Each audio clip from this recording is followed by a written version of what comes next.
Before we get started, does anyone want to get out?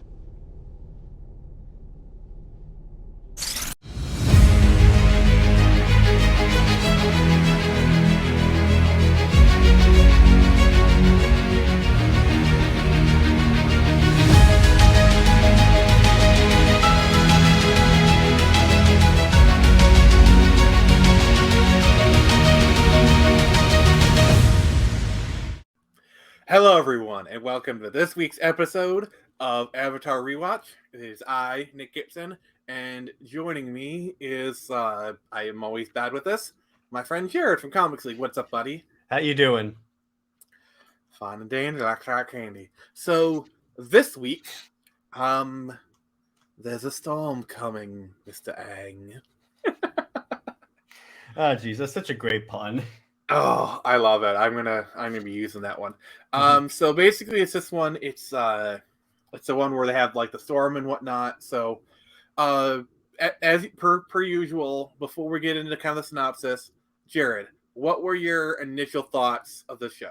I call it context the episode because it pretty much established the context for a lot of stuff in the show that's been like going on ever since episode 1, like how Aang ended up in the ice, how Zuko got his face thing, and how he got banned from the Fire Nation. I'm like, wow, there's so much lore drop in this episode.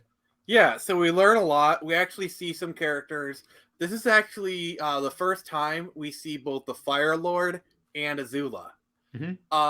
Also, I can't hold this any longer. Jared, so did you recognize the voice of the Fire Lord? No, I didn't. Who is that?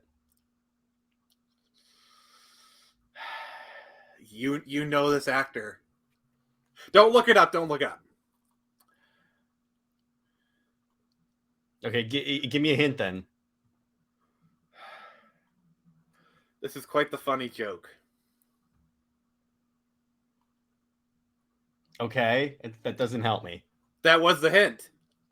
Quite a funny joke. Is it Mark Hamill? Oh my gosh, really? Mark Hamill is Fire Lord in this. He's wow. The funny thing is, you hear his voice, you don't see his face. You actually don't really see the Fire Lord until the 3rd season. Azula comes in the 2nd season. I love when they do that. Yeah, so the Fire Lord is voiced by Mark Hamill, as if you didn't have enough reason to like the show already. Yeah, all it needs is a Kevin Conroy voice, and we're good to go. Sadly, that does not happen, but you know.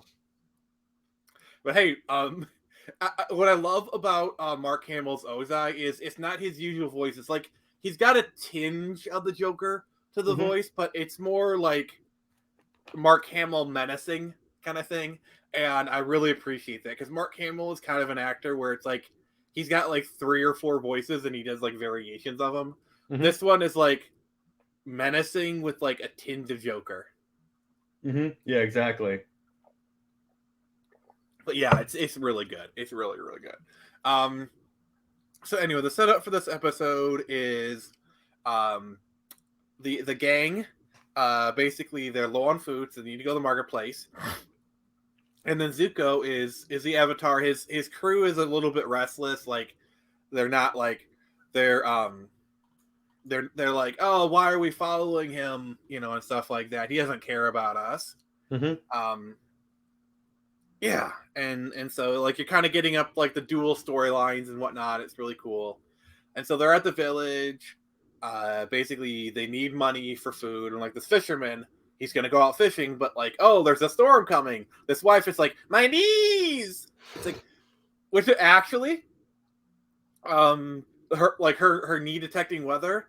I've actually seen that with people. Like, I've actually known people to where they had like knee injuries, and like their knees could actually detect changes of weather. I think it has something to do with like the air pressure and whatnot around kind of affecting the knees. Because like I've actually met a few people who are like that.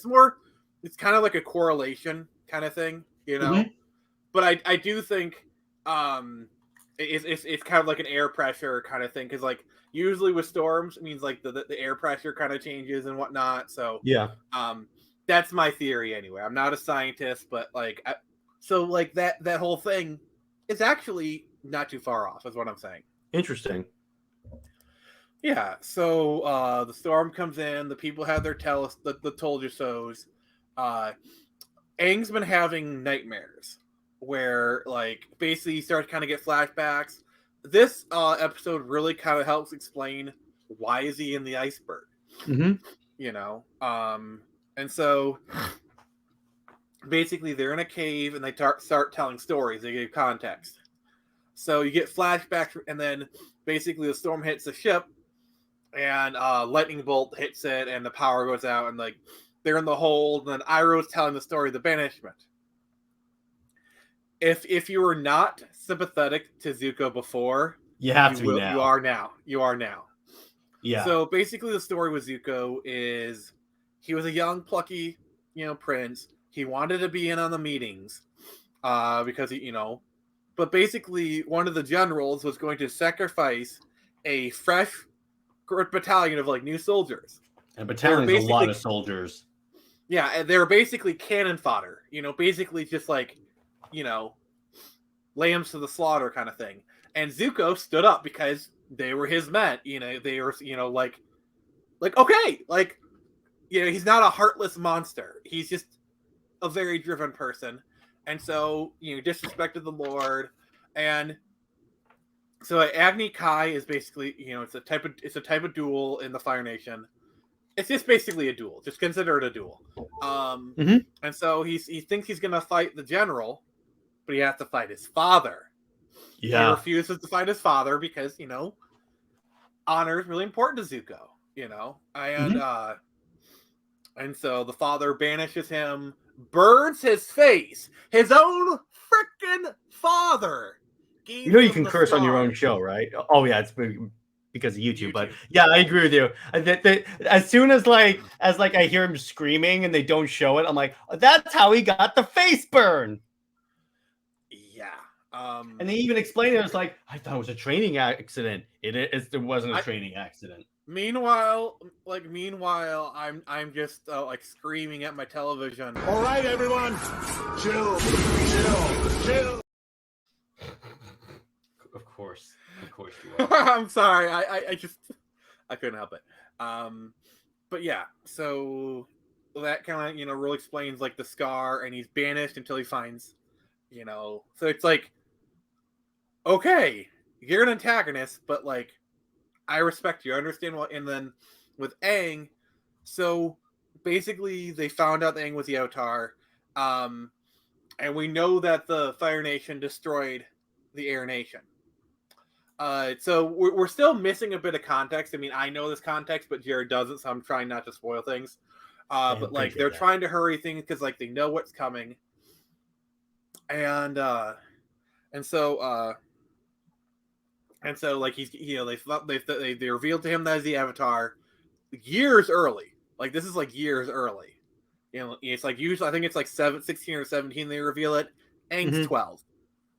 Yeah. And so, of course, because he's the Avatar now, he's starting to get ostracized. Literally, his only friend is Monkey Yatsu. Like we'll actually learn why he's very protective of Aang the Avatar later. Like he may or may not have a connection to the previous Avatar. I mean, that's kind of giving away the goose a little bit, but but we'll find out. Gyatso is basically the closest thing Aang has to a father. So they're gonna take him away from Gyatso, and so Aang runs away, and he gets into a storm, gets in the water, and the Avatar state happens, frees him in the iceberg. 100 years later. That's basically how Aang got there. And so, because earlier the fisherman said, "You ran away, you disappeared. This 100 years war is your fault," and Aang feels guilt for it because he's not technically wrong, And then Katara says, "You were here for a reason." Maybe it's like, but there's also the point of like, yeah, you abandoned the world, but you're here now. What are you going to do about it? You know what I'm saying? Exactly. And that's maybe my own interpretation of that. Like, yeah, it sucks. It's kind of crappy that you abandon the world for 100 years. Like, yeah, all that stuff is bad. All the mean things people say, they're right. but at the same time, complaining can only do so much. I'm the Avatar. I'm here right now. What can I do about it now? I don't know. Maybe it's just I have like a forward thinking kind of mindset, but like, mistakes, acknowledge them, but like I feel like acknowledging them too much can kind of hold you back. Yeah, At some point, you just gotta like acknowledge it, learn from it and move on. That's kind of my philosophy. Mm-hmm. Anyway, so yeah, and like they cross cut, and like the stories are such a parallel, and Zuko, a couple things going back to Zuko's side to like the ship. Zuko's actually rescues one of the things, and then there's a moment where it's like, oh, the Avatar, you go after him. He's like, no, we got to rescue the ship, which is character development for Zuko. Yeah, like he's been like laser focused on the Avatar, but he's actually learning. So that's a good thing. That's good character development. Also, Iroh demonstrates a skill that will be expanded upon in the second season. Yeah, I saw that. I was like, the hell was that? That is a thing. That is the first time we see the thing. It's explained later. Because I was like, that's sudden. Yeah. I'm not going to go into it because it's kind of like spoilery, whatever. So yeah. Jared, what are your final thoughts on this episode? I like episodes that try and like explain why the villain is the way he is, or like the antagonist, because I wouldn't exactly call Zuko a villain. It's just like antagonist is a better word. Yeah, it's just because you get a lot on, because you can understand why he has this laser focus on the Avatar, because according to his uncle, he can come home if he brings home the Avatar. That's what he just wants to come home. It's like Steppenwolf in the freaking Snyder cut. He just wants to go home. Except it's actually surprising how accurate the comparison is. Yeah, actually, when you think about it, I'm like, oh, okay. But and I liked how they finally the way they explained it. Like, okay, so Aang ran away because he for one thing. I like how they showed that when he was the Avatar, it sort of put a distance between him and his friends. So now it's like it's starting to make him like not like that responsibility that all of a sudden is heaped on a 12-year-old kid, not a 16-year-old. Mm-hmm. They're basically telling him, you're the chosen one, if you will. You're gonna you're the one. You're gonna take over the Matrix, essentially. That was they're telling the U.S. equivalent of a 7th grader. Yeah, exactly. That you're gonna be like this super badass, and you're gonna save the entire world.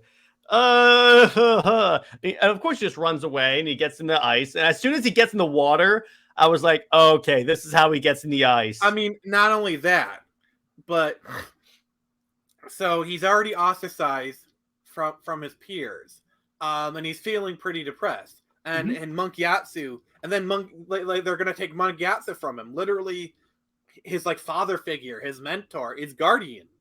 It's like he already had one wound a day. That was another one.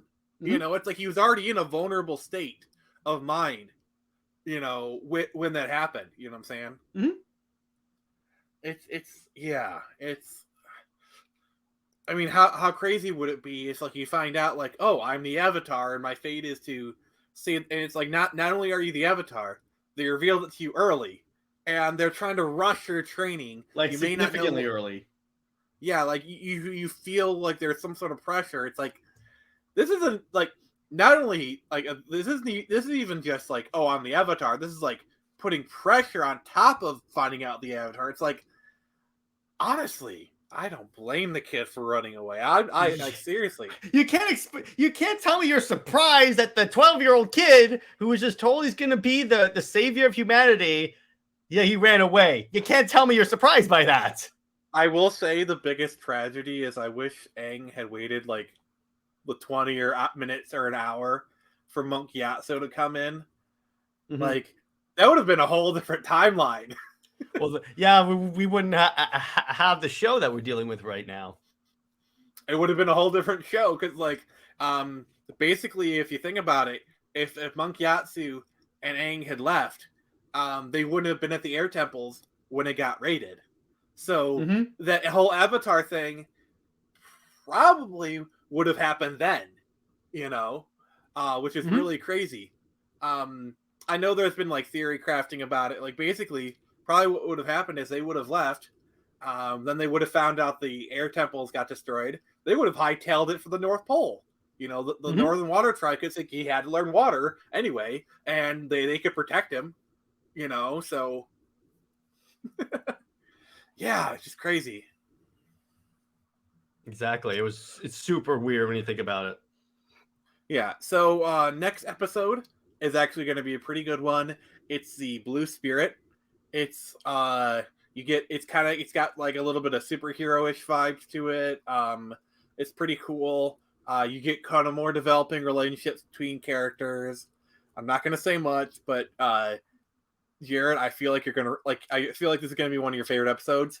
Also, if you're gonna cosplay as a character from Avatar, I feel like this might be the character you cosplay as. Just letting you know. All right, I see what you're going with right there. So this has been Nick from the Phoenix Press, and remember, I can only show you the door. You're the one that has to walk through it.